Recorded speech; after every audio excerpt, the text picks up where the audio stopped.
lawlessness, violence, rebellion, and the Great Depression. 1967's Bonnie and Clyde is a fictionalized retelling of the real-life criminal escapades of the infamous 1930s bank-robbing couple Bonnie Parker and Clyde Barrow. Bonnie and Clyde is another prime example of a movie that reflects its own time just as much as it reflects the era it depicts. First, let's take a look at the movie as a secondary source. In the 1930s, the United States experienced the worst economic depression in its history, known as the Great Depression. This was brought on by a number of factors that worked to create a perfect storm for economic disaster, including irresponsible lending practices by banks, which, unlike today, were uninsured, the lack of stock market regulation, overproduction of goods, stagnation of wages, and a fragile international debt structure following World War I. While the economy regained a good deal of its footing under policies implemented by President Roosevelt, the Depression wasn't officially over until the United States was drawn into World War II in 1941. During the Depression, there was also an unprecedented wave of bank robberies. The robbers themselves became celebrated Robin Hood-type figures in the public imagination. They didn't give their loot back to the poor, but since millions of people had lost their homes and farms to bank foreclosures, for some the robberies felt like vicarious revenge. One of the most famous or infamous of these Depression-era bandits was the Barrow Gang, led by the romantic duo of Clyde Barrow and Bonnie Parker. Clyde was born in abject poverty outside of Dallas, Texas, and he turned to crime when he discovered he had a knack for hot wiring cars. Bonnie was born into less dire circumstances in Central Texas and developed a talent for creative writing and poetry. The poems read by Faye Dunaway in the film are Bonnie's own works, written while the gang was on the lam. She dropped out of high school at age 16 and went on to pursue a life of crime. Bonnie and Clyde met through mutual friends in 1930, and by 1932 they formed a gang and embarked on a 2-year spree of robbing banks, grocery stores, and gas stations spread across 6 states.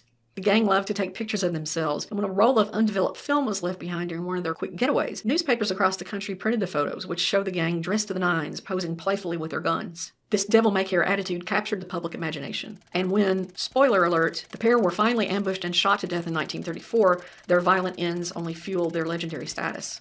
That's what the movie tells us about the 1930s, but what does it tell us as a primary source of the 60s? In 1967, the United States had become deeply embroiled in the Vietnam War in an effort to prevent their civil war from resulting in a communist government. This was because the United States was fighting a Cold War with Communist Russia. It was called a Cold War because the two countries never battled head-to-head, but jockeyed for dominance and expanded their spheres of influence around the world. Most Americans at the time supported the idea that communism posed a threat to American values. The limits to that commitment would be tested by the increasing number of troops lost in Vietnam, in addition to growing concerns that the United States government was not being completely honest about how the war was going. This led to a growing protest movement, primarily composed of the younger generation. The anti-war sentiment became part of a broader cultural shift, often referred to as the counterculture movement. The summer of 1967 became known as the Summer of Love, and coincided with the rising popularity of musicians like Jimi Hendrix, Janis Joplin, and The Who, all of whom reflected the counterculture's desire to push the envelope in terms of creativity, sexuality, drug use, and anti-authoritarianism.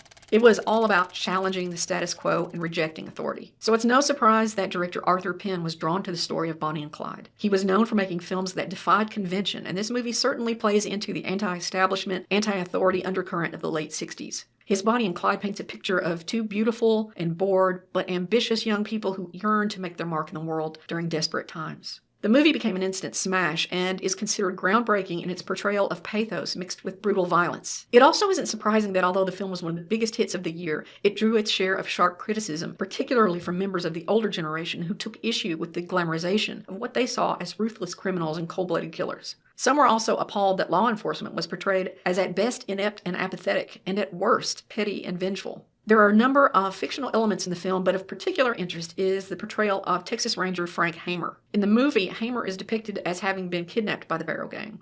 As a result of this humiliation, Hamer's determination to apprehend them becomes a personal vendetta. In reality, Frank Hamer never laid eyes on Bonnie and Clyde until his posse ambushed them on that fateful day in 1934. Hamer, known for his superlative tracking skills, had been coaxed out of retirement from the Rangers by the increasingly frustrated authorities.